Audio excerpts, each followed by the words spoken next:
নমস্কার, প্রাপ্ত হেসেলের পক্ষ থেকে সবাইকে স্বাগত। আজকে টকঝাল মিষ্টি একটা ঝাল চচ্চড়ি নিয়ে চলে এলাম।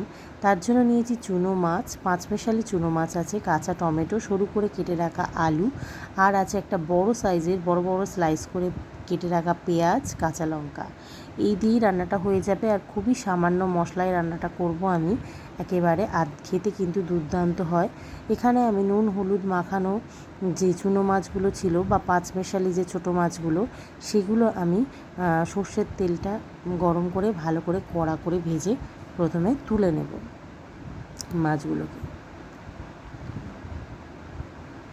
দেখো আমার মোটামুটি কড়া হয়ে গেছে, কড়া করে এবারে তুলে নিচ্ছি। এবার কড়াইতে যে সর্ষের তেলটুকুনি রয়েছে আরও একটু সর্ষের তেল দিয়ে আমি দিয়ে দেব ফোড়নে দেব শুকনো লঙ্কা আর কালো জিরে। এই রান্নাটা কিন্তু সর্ষের তেলেই বেশি ভালো হয়, কেউ চাইলে সাদা তেলেও করতে পারো। একটা টকটক মিষ্টি মিষ্টি ঝাল ঝাল রান্নাটা হয়, খুব সুন্দর লাগে খেতে গরমের সময়। তো প্রথমেই দিয়ে দেব পেঁয়াজের স্লাইসটা, সাথে সাথেই আমি আলুটাও দিয়ে দেবো। পেঁয়াজ আর আলু আমি একসাথেই ভাজবো। পেঁয়াজটা তার জন্য ক্রাঞ্চি থাকবে, খেতে কিন্তু অনেক বেশি ভালো লাগবে। দেখো আলুগুলো দিয়ে দিলাম এবং ভালো করে নেড়েচেড়ে একটু ভেজে নেব।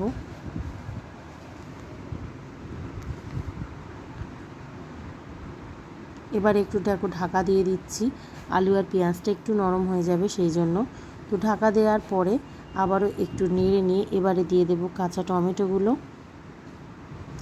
এখানে আমার একটা মাঝারি সাইজের আলু আছে, একটা বড় সাইজের পেঁয়াজ আর 4টে গোটা টমেটো আছে, কাঁচা টমেটো।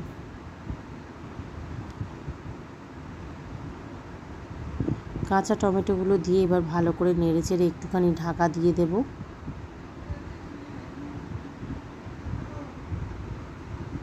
রেসিপিটা যদি ভালো লাগে একটা লাইক দিয়ে দেখা শুরু করো, আর পুরো রেসিপিটা দেখে চ্যানেলটা সাবস্ক্রাইব করে রাখার অনুরোধ রইল। আরও রেসিপি দেখতে বেল আইকনটা প্রেস করে রেখো। দেখো অল্প সামান্য নুন ছিটিয়ে কিন্তু ভাজা ভাজা করে নিয়ে এবারে আমি একটুখানি ঢাকা দেব। 15 সেকেন্ড মতো ঢাকা দিয়ে দেব, যাতে জলটা বেরিয়ে যায় টমেটো থেকে এবং আলু আর টমেটো ভালোভাবে সেদ্ধ হয়ে যায়। দেখো জল বেরিয়ে গেছে। এবার আমি একটুখানি আদা, একদম সামান্য ছোট্ট একটা টুকরোর আদা আমি গ্রেট করে দেব। ব্যাস, আদাটাকে গ্রেট করে দিয়ে আবারও একটু নেড়ে চেড়ে নিলাম। নিয়ে এবার দিয়ে দেব হলুদ গুঁড়ো সামান্য, একটুখানি কাশ্মীরি লঙ্কা দেব, কাঁচা লঙ্কা 2টো দিয়ে দিলাম, ঝাল যথেষ্ট রয়েছে। আর একটু ঝাল ঝাল হবে, এখানে চাইলে আর একটু বেশি ঝাল প্রয়োজন মতো ব্যবহার করতে পারো। তো এখানে ভালো করে দিয়ে আমি একটু নেড়ে চেড়ে নিচ্ছি। দেখো আলু একেবারেই সেদ্ধ হয়ে গেছে। আর সেরকম কিছু মশলা এখানে দেওয়ার নেই, খুবই হালকা পাতলা একটা রান্না, গরমের একদম পারফেক্ট একটা রান্না, খুব তৃপ্তিদায়ক একটা খাবার। খেয়ে একবার ট্রাই করে একবার দেখতে পারো যারা করোনি, দারুণ লাগে এটা খেতে। তো আমি একটুখানি জলের ছিটা দিলাম হাতে,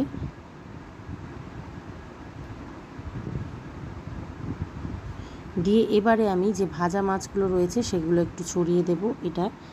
এটা কিন্তু ছোট চুনো চিংড়ি দিয়েও খুব ভালো হয় এই তরকারিটা।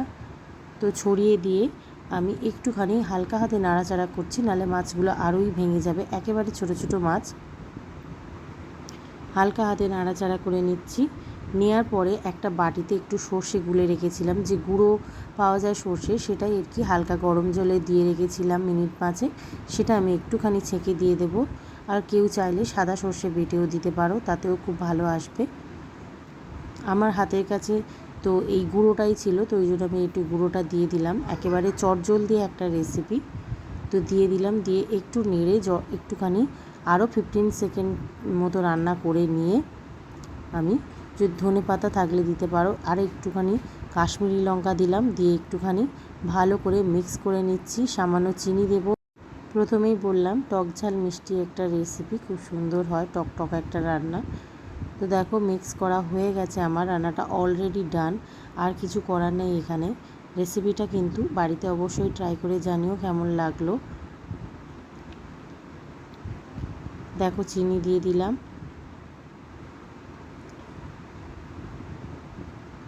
এবারে একটুখানি স্ট্যান্ডিং টাইম দিয়ে আমি নামিয়ে নেব। কারোর যদি ধনে পাতা বাড়িতে থাকে একটু ছড়িয়ে দিলে টেস্টটা আরও বেশি ভালো হবে। এবার আমি তরকারিটাকে নামিয়ে দিয়ে একটা প্লেটে ঢেলে নেব। দেখা হচ্ছে পরের একটা রেসিপিতে। ততক্ষণ খুব ভালো থেকো। নমস্কার, ধন্যবাদ।